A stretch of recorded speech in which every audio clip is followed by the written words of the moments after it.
right, y'all. Welcome to the Scott Horton Show. I am the director of the Libertarian Institute, editorial director of antiwar.com, author of the book Fool's Errand, Time to End the War in Afghanistan, and I've recorded more than 5,000 interviews going back to 2003, all of which are available at scotthorton.org.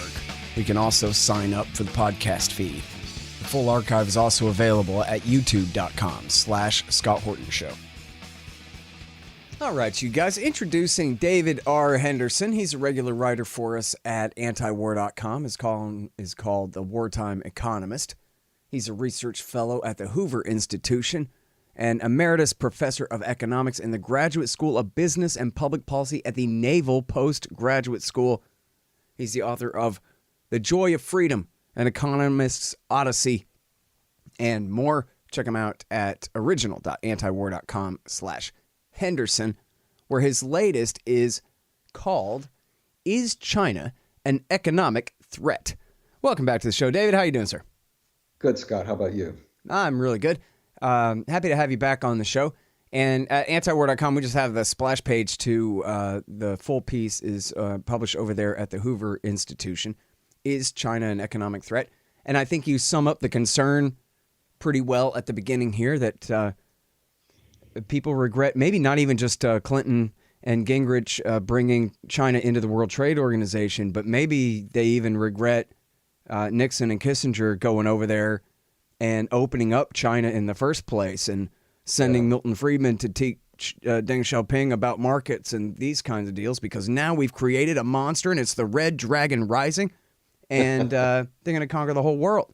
And I know your piece is a more limited context about their economic competition with the United States, but there's an overall feeling that you're addressing here, that we somehow have created a monster with the new post-communist, still communist party dictatorship, political and economic regime over there in China, right?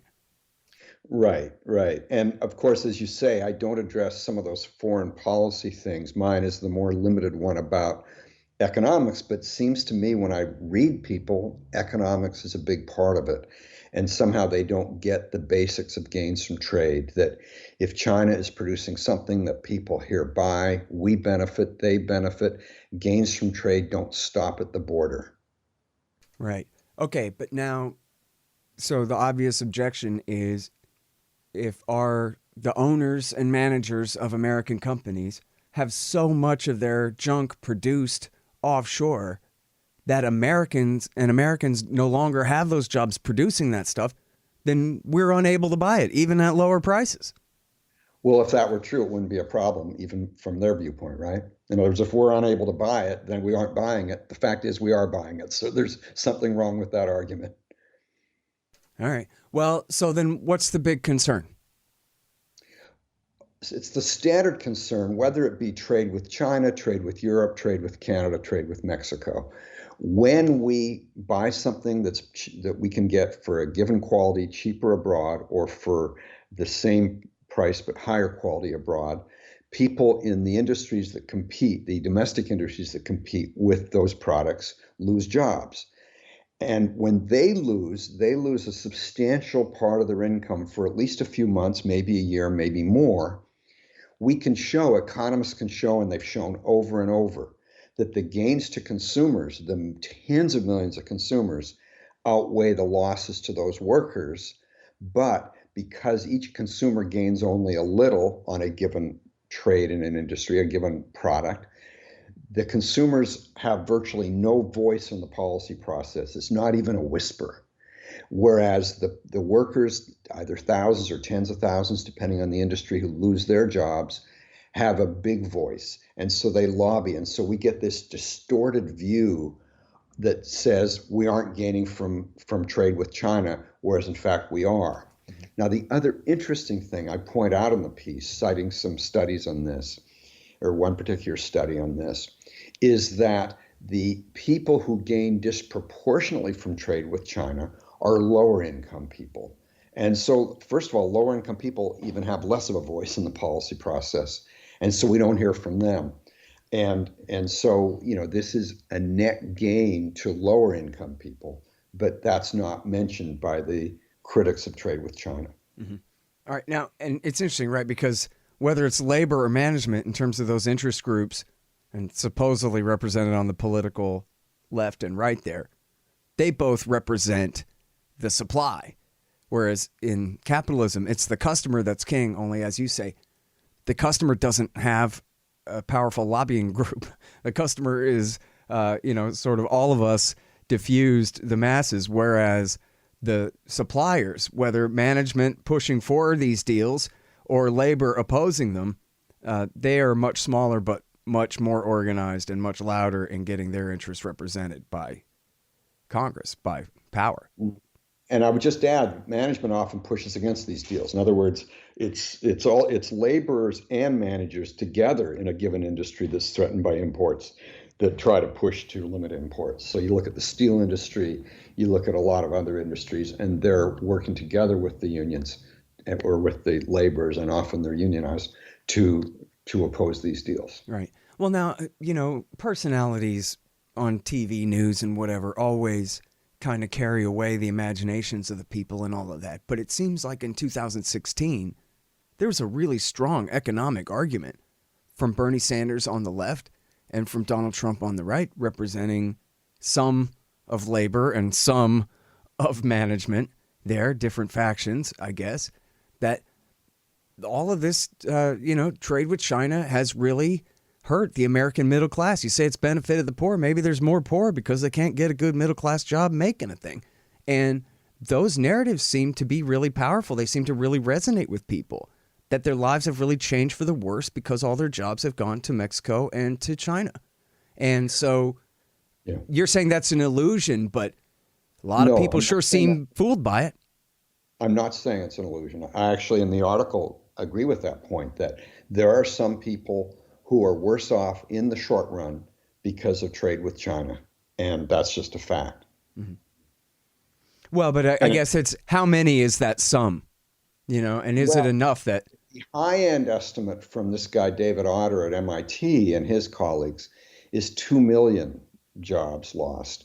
The low end from Brad DeLong, who's also kind of on the left at UC Berkeley, is a net of 300,000 jobs lost. That's a pretty wide range. And of course, over time, people do get jobs. They just might be a little less good.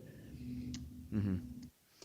Right. And you do make that point here that when you have somebody who had a pretty high paying blue collar job, that chances that they're just going to go work the drive through at Taco Bell are pretty low. They're going to find something that's within the range of their expertise, right. if not Taco the exact. The short run job they get, and then they get a better job in the longer run. Right. Especially, by the way, if they're willing to move. What's really striking, I didn't talk about this in the article, but a lot of people now aren't willing to move. And if you aren't willing to move, you're going to have to settle for a less good job. Yeah. Well, and I've read, too, where people say, there are studies that say, a lot of this is tied to the government benefits and that kind of thing. Once you're so poor you need welfare, now you can't, you've limited your mobility or you'll lose your subsidies and that kind of thing. Well, yeah, actually on that, that's a good point, which, again, I don't talk about in the article. But unemployment insurance is typically a state function. And so you're unemployed in Ohio, you move to Arizona where there might be a better job, but you'll be unemployed for a while. I'm pretty sure you don't get unemployment insurance in Arizona. Yeah. And so that is that kind of sticks people where they are. Yeah. Well, now, but we do have a major change in our society. It seems like, 2 million. I don't know how to measure that, but it seems like we went from a very protectionist state to a very low, not non-existent tariffs kind of a country sort of all at once in the 1990s there, right? And at least people say, entire towns, the Rust Belt, they called it, used to manufacture stuff. Now it's all just what once was. So 300,000 to 2 million sounds low. I don't know. Your statement is incorrect. Okay. We moved gradually from high tariffs to low tariffs. The big Kennedy round, named after John F. Kennedy in the early 60s, moved tariffs down. And then there was the Tokyo round in the early 70s. So it gradually fell. We are one of the freest trade countries in the world. Our average tariff rate on goods from other countries is around 2 to 3%. After World War II, it was around 30 to 40%. So it gradually fell. Here's the big thing that has nothing to do with tariffs that led to a huge increase in international trade: the box, the container.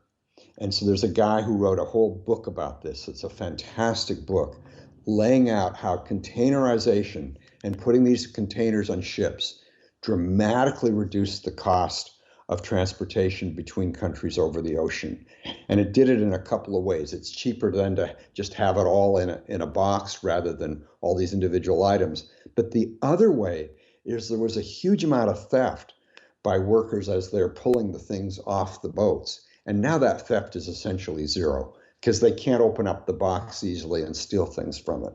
And so those things together dramatically reduced the cost of transportation. And that was probably more effective in the last 20 or 30 years than any particular drop in tariffs. Mm. Sheldon Richman has written a lot about robots and automation too, and how, I think he says people even overestimate the extent to which that causes downward pressure on wages and eliminates manufacturing jobs. But that as far as it goes, automation is much more responsible for the loss of those kinds of jobs than offshoring to Mexico. Mexico doesn't count as offshoring, but, moving jobs to Mexico or to China. No, that's absolutely correct. In other words, so I have limited space in this article, but if I'd had more space, I would have pointed out that most of the job loss in manufacturing in the United States is due to technology, not due to trade. Roughly 15% of the jobs lost are due to trade. The other 85% are due to higher productivity, which comes with things like robots and even more normal things, just more equipment that an individual worker works with. To give you a couple of facts about that, a worker now in the steel industry produces 5 times as much steel as that worker did in 1960. A worker in the auto industry produces 5 times as many cars per worker as that worker did in 1960. So those are the big drivers of job loss. But by the way, before this whole lockdown pandemic thing, our manufacturing output in real terms, in other words, in inflation-adjusted dollars, was at its highest level or very close to its highest level ever. So it's not that we aren't manufacturing, we're just doing it with fewer workers. Mm. Well, so I guess the problem is then people really do feel like they're just left behind. Entire towns, they had one big factory or 2 big factories that really the whole town was built on, and then they're just gone. Yeah. And so it's in people's lives, it's this huge disruption. And, you hear Tucker Carlson, for example, claiming essentially that libertarians have been in charge of America's economic policy all this time. And that for us, business is business, and screw those people, when we need a good conservative protectionist policy to prop up those communities, because that's more important. Right. He does argue that. And again, it's the seen versus the unseen. First of all, I think he's exaggerating because, as I mentioned, it's often just you can do it with fewer people, but there is something to it. In other words, some of those jobs are lost due to trade, but what's unseen is all the gains to consumers, and many of those consumers are low and middle income also. Yeah. Well, and we are talking about, it is pretty hard to quantify, I guess. I mean, I don't want to work on an assembly line anyway, but as far as, like you say, with the seen and the unseen, you go to Walmart, you get what you need, and you leave. It's hard to imagine how much more expensive it might be if it hadn't come here on a ship from somewhere else or that kind of thing. Yeah, but it's substantially more expensive. I mean, and actually, it's hard to imagine, but economists have studied those things. So there's this guy, Jason Furman, who was the chairman of the Council of Economic Advisors under Obama. And he once wrote an article on Walmart, and of course Walmart gets a huge percent of its goods from China, saying that there's no policy he, Jason Furman, has advocated in his life that gives as many benefits to the average American family as Walmart does. I mean, he estimates something like a gain per American family of around $3,000 per year. which is a large number for many families. Yeah, sure is. Hold on just one second. Be right back. So you're constantly buying things from Amazon.com. Well, that makes sense. They bring it right to your house. So what you do, though, is click through from the link in the right-hand margin at scotthorton.org, and I'll get a little bit of a kickback from Amazon's end of the sale. Won't cost you a thing. Nice little way to help support the show. Again, that's right there in the margin at scotthorton.org. Hey guys, Scott here for Photo IQ at photoiq.co. Gus Cantavaro is a longtime professional photographer with years of experience specializing in teaching homeschool students. Photo IQ is now offering online courses for those age 13 and up. Public school kids are welcome too. There are 32 lessons, a full curriculum, which include unique feedback and direction from the instructor. Gus will take you from knowing nothing to mastering the controls. Take a couple of free lessons on the site to try it out. They're offering a discount of 20% off through September, and use the promo code SCOTT to save another 10%. That's photoiq.co. Hey, you want to know what industry is recession-proof? Yes, you're right, of course, pot. Scott Horton here to tell you about Green Mill Supercritical Extractors. The SFE Pro and Super Producing Parallel Pro can be calibrated to produce all different types and qualities of cannabis crude oils for all different purposes. These extractors are the most important part of your cannabis oil business. For precision, versatility, and efficiency. greenmillsupercritical.com. Let me ask you this. I've heard about this anecdotally, but I'm sure you've got your fingertips on all the studies and that kind of thing.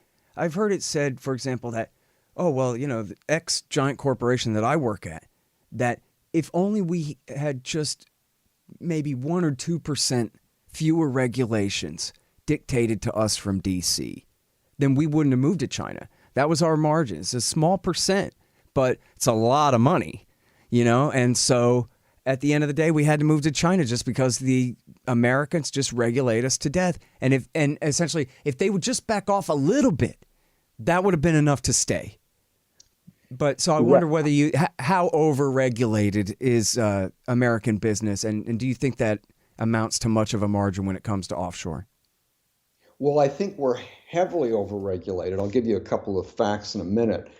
But if you actually just backed off the regulations 1 or 2%, that wouldn't do it. You'd have to back them off 20 or 30%. The Council of Economic Advisors under Trump has actually done admirably at producing a good economic report of the president, despite President Trump.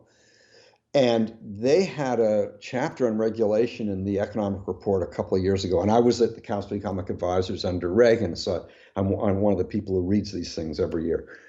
And they had a chapter on regulation in which they ranked our regulation relative to other countries, including lots of them in Western Europe.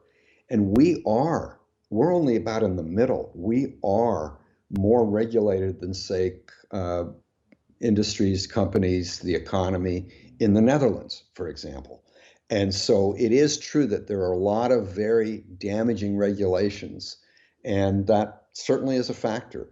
I don't know that anyone has carefully studied, say, a particular industry and been able to account for, why it would move. If I were to look, I think the place I would start looking is regulations in places like California, where I live. California essentially already has the Green New Deal in some respects, because they say, you can't have this kind of equipment because it produces too much carbon and so on. So I know a guy with a big construction firm, and he had to sell a lot of his equipment. I think he sold it in the Philippines because he couldn't use it here anymore. So there are things like that probably matter. I don't know generally for the U.S. economy. Yeah. Now, so part of the argument too, I guess, right, is that China, kind of ironically, sort of being a totalitarian police state, that means that their government can make political decisions about what business can get away with that are extremely beneficial to certain businesses. And in some cases, even they make American prison labor look like nothing compared to what they force convicts and other types of slaves in some circumstances. I'm not exactly sure how bad, but these are, you could argue, artificially low wages that not just because they're coming up from Maoism, but because they still have this crazy dictatorship that then they let Chinese companies and American companies get away with murder over there in a way that Americans shouldn't have to compete with. No, that's true. That's true. But I don't know. I don't know empirically how big that is. In other words, when I look at the Chinese economy, they have a close to 10-tupled output per person in the last 30 years. And so it's not mainly about slave labor. That's mainly about people moving from very low productivity agriculture to high productivity manufacturing and other things and services and things like that. Right. So in other words, you're right about your factual point. Empirically, I don't think that's a major factor in all this. All right. So now there are a couple other issues you raise in your piece about their theft of American intellectual property and also them spying on our children through TikTok and stuff like that. You want to talk about that for a minute? Yeah. So my colleague John Cochran at Hoover was in this discussion. So John Cochran is a well-known economist who is at Hoover now. He made most of his career at the University of Chicago in the business school, and I'm a Hoover person. So he has two colleagues. They're colleagues of mine. H.R. McMaster, who I'm sure you're familiar with, who's a national security guy, and Neil Ferguson, Niall, Neil Ferguson, the historian. And they have something called Good Fellows. They're all senior fellows, so it's a little takeoff on that, where they have a discussion every week or every 2 weeks, I'm not sure. And they had a discussion in August about various issues, and the whole idea of TikTok came up. And HR and Neil were just really upset about it. And John just calmly said, "What's your evidence? What's the evidence that TikTok is this major threat?" And they really had trouble coming up with any. I mean, TikTok, and I hadn't really known about TikTok. I mean, I've read about it, but I didn't exactly know what it was. And then I looked into it when writing this article. And a lot of it is just simply just videos of young women dancing. And one of them, I think it was HR, said, well, they can use this against them, or maybe it was Neil said, they can use this against them 10 years from now. How? Like, you didn't dance well? Like, how is that a threat? And I thought they might have said that they were like collecting intelligence on the background of like getting, look, the Hoover Dam is in the background of this girl dancing, and they're going to stitch that into their AI somehow. I can make up scarier stories than these guys are pushing. Yeah, I thought it was more the background of the people. I didn't realize it was the physical background.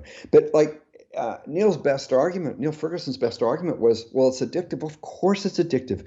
Video games are addictive, but that has nothing to do with China. And then HR said, well, they want to weaponize data. And I'm sure he's right. But I pointed out one of the worst places they weaponized was on stuff that I had to turn over to the federal government. I was a federal employee until 2017. And every 7 years, we're supposed to fill out this form. And it's an incredibly intrusive form. And one of the questions was, have you committed adultery in the last 7 years? Well, fortunately, I'm a faithful husband, so I was able to answer no. But why do they want to know that? The argument was, well, we want to know if you can be blackmailed. Well, guess what? Now a lot of people can be blackmailed because the federal government had very poor security, and the Chinese, I think it was Chinese, got the data on, I think, 24 million federal employees, if I remember correctly. And so now they can be blackmailed. And so this is an argument, for maybe the federal government, not the U.S. federal government, not being so intrusive into federal employees' lives, but it has nothing to do with TikTok. Right. All right. Now, now what about the intellectual property? We teach them how to build some kind of wafer for us, and then they steal it and things like that. Yeah. So that's been exaggerated. Well, actually, and again, with my limited number of words I was given for this article, there's something I want to mention I didn't mention in the article. A lot of cases where the Chinese firms got intellectual property from U.S. firms was where they did it contractually. In other words, they were told, if you want to do this deal, you have to give us your intellectual property. Well, that happens in the United States between American firms. They might make good decisions. They might make bad decisions about giving up intellectual property. I gather some of the people who've done so have regretted that, but that's like any business decision. But the other thing, and this is what Scott Lincecum, who's a first-rate trade analyst at the Cato Institute, pointed out in a really good article that I linked to, is when one of the advantages of having China in the WTO, the World Trade Organization, is they are subject to those rules. And when people in other countries, United States and other countries, have gone after China for unfair trade practices, they often win. And when they win, the Chinese firms often comply, but you just don't see that on the headlines. And so again, I think it's a huge exaggeration, and it's just not the big issue that so many people think it is. Mm. All right. Well, so, I mean, I can guess your bias where you're coming from on this, but I wish that you would really break down for us what it means, the difference between Americans trading with Chinese versus America trading with China or not. And it seems like, for example, the current president of the United States seems to think that we are in competition with them. And whatever advantage they're getting is at our expense. And so we've got to stop that. They're rising as our empire is falling for some reason, David. And everyone in D.C. is really upset about it, apparently. Yeah, well, we aren't competing with China. And by the way, Paul Krugman, who no longer really writes like an economist, had some fantastic articles in the 1990s in which he laid out the fact that in economics, countries don't compete with each other. It's firms competing with firms. So it's an American firm competing with an American firm, or an American firm competing with a Chinese firm. And competition is good. And it doesn't become less good because it happens across a border. And the other thing, I gave a talk to 55 newly christened, if I can use that word, or maybe newly chosen admirals at their 1-week boot camp back in Maryland in 2010. And I said to them, I don't care if China 5-tuples its income per capita. If we can double ours, both sides are better off. And so it's not this zero-sum game. And I think one of the things that Trump is most sincere about, and also most wrong about, is his idea that this is a zero-sum game, that if China gains, we lose. And of course, trade is positive sum. Both sides gain from trade, or else they wouldn't do it. Well, and I think part of this too on their part is because we're not just talking about free economies. We're talking about countries with very powerful governments, China's and America's. And they see that, well, just like America can, the American people can, well, I don't know, you tell me when the debt comes due or whatever, but seemingly we can afford this massive Navy that they might be able to as well. And they are building, you know, a stronger and stronger defense anyway. The American side admits that it's defensive, their buildup, but it is a buildup. And sometimes they talk about, you know, China wants to fill the power vacuum and dominate the world. And so it's not just trade, but that they're going to be the global military hegemon at some point as America is forced to retreat.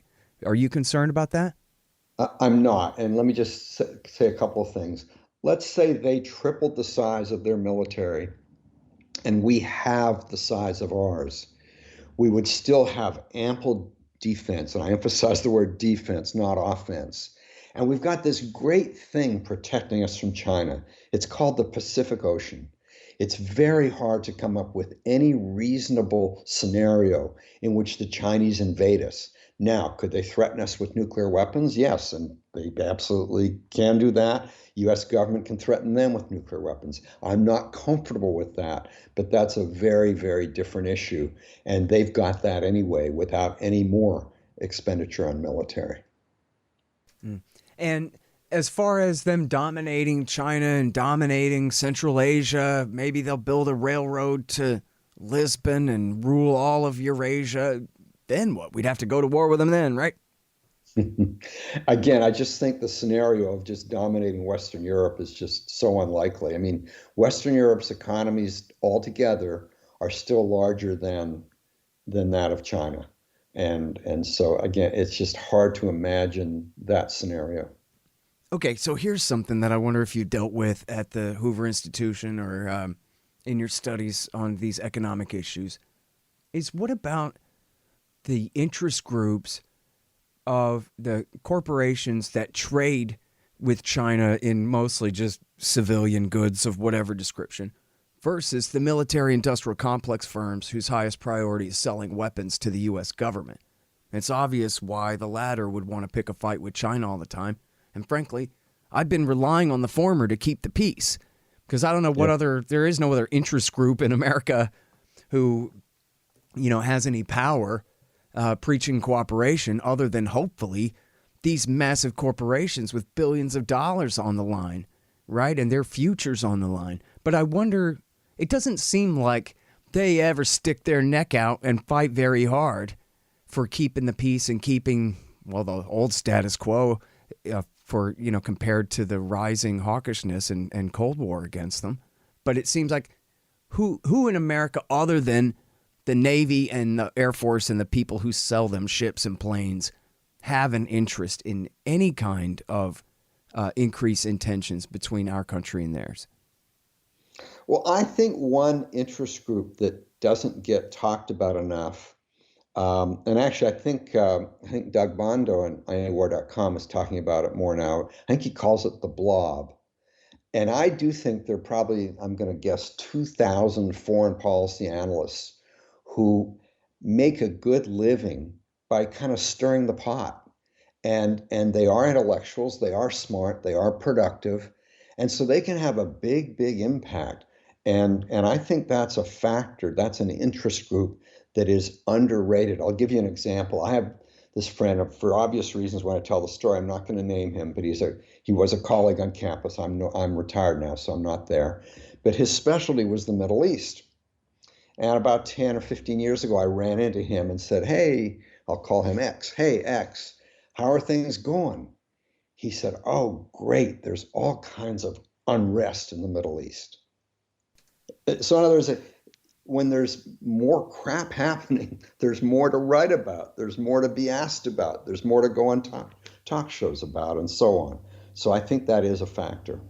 Yep. I would point out one thing, though, and we don't know this, we may never know this, but do you remember back in April of 2001, Bush had been in office for about 3 months, and there was that whole incident with the U.S. plane with the electronic surveillance on it. Right. Yeah, I almost mentioned that because that was when Colin Powell, apparently representing Wall Street, went, "Hey, everybody cool it," instead of, "You better give us our plane back."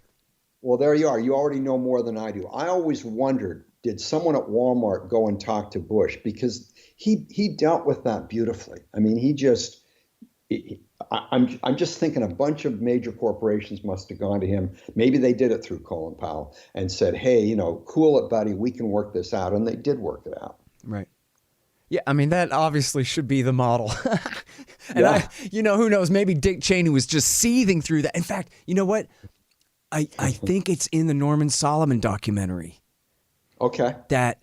That Cheney and Libby and his guys, they reacted so badly to that because Colin Powell took such charge of it. And they were like, "Yeah, that'll be the last time that you get your way around here, pal." And that was, unfortunately, he blew all his political capital right there on saving us from a war with China. He was unable to stop the one with Iraq. Which was very valuable. And by the way, to put in perspective, about a couple of years after that happened, I was teaching at the Naval Postgraduate School. I taught a distance learning course, and one of my groups of students was up at Whidbey Island in Washington State. And I actually went there and taught in person once, and I get talking to them at lunch. And this one woman had been on that airplane.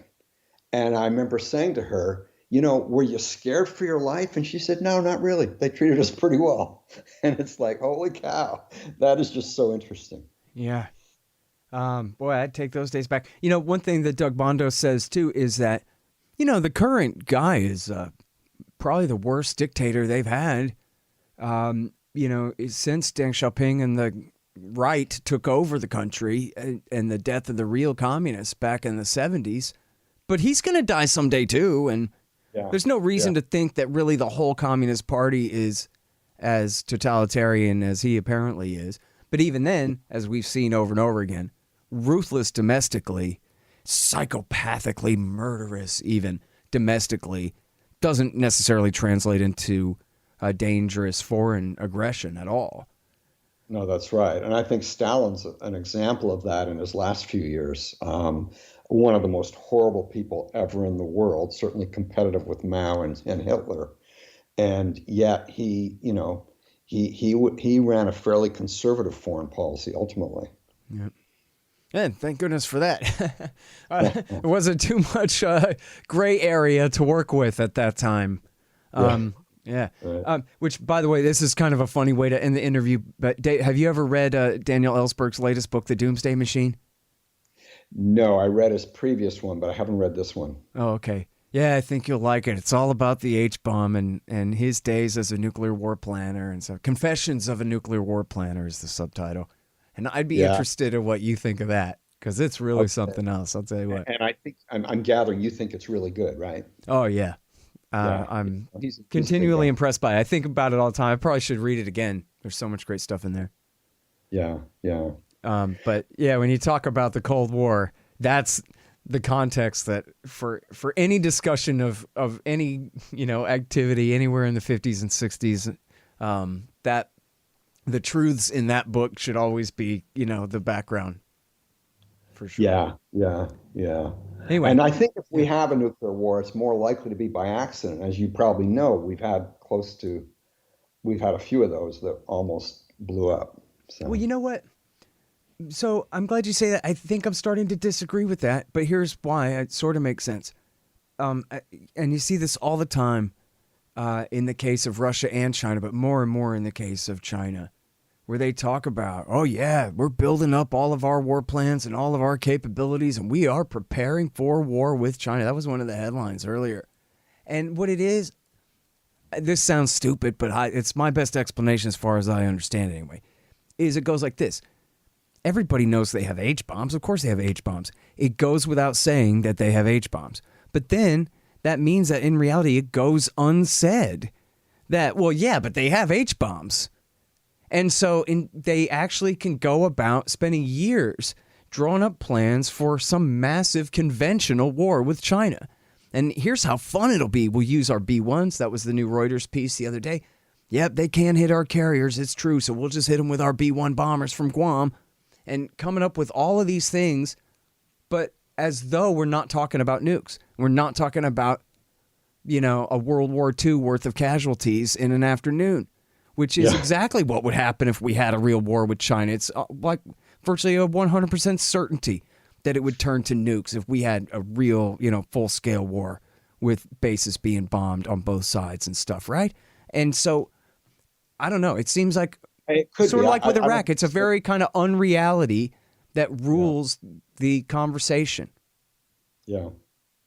I don't know that it's a certainty. I think it's not a certainty, but I do think there's a substantial probability. But still, I think that either side knows they do that, and then the other side retaliates, and it's horrible.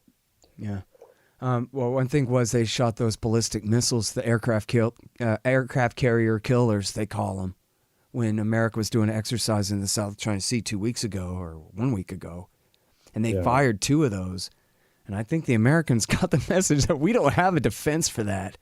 Yeah. And they know what it would be if they lost an aircraft carrier to the bottom of the sea there, that would mean. I mean, can you imagine what Donald Trump would do if he lost, 7,000 guys? Yeah. In an instant like that. So I guess then that was, I think, why they put that article out about the B-1s. They said, you know what? Check, you got us. We can't use our carriers, but we can use our long-range bombers. So what are you going to do about that? It's just nuts.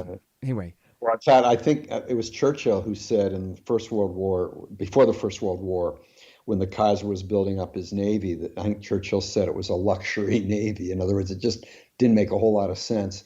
I think our carriers are our luxury navy. In other words, it just, you actually think about how easy it would be to sink a carrier, and it just doesn't make sense to spend $12 billion on it. Yeah. I mean, especially because you have the supersonic sea skimming cruise missiles, which they at least have some defense against with the, high powered radar and machine guns. But you're talking about taking out a supersonic missile with machine guns? Right. You got to really fill the air with lead with minigun, type. That just doesn't sound reliable anyway. You might get lucky some. And then for the ballistic missiles coming from above, they have no defense at all for that. And the Chinese apparently have figured out successfully how that they can target them within the width of an aircraft carrier deck. And so sounds like that's the end of that discussion right there. I don't know. Right. But back to the thing about sorry about this. I'll ask you this one last thing and then I'll be quiet and let you go. Does it seem to you, back to the Colin Powell thing with the spy plane, does it seem to you like there are interests in American corporate capitalism that would urge restraint and the old status quo and would urge against this new kind of hawkishness and protectionism? Or they're afraid to stick their neck out and get too political on that? They're just going to let the hawks deal with it? Or do you know at all what's going on there? If there's any kind of pressure there?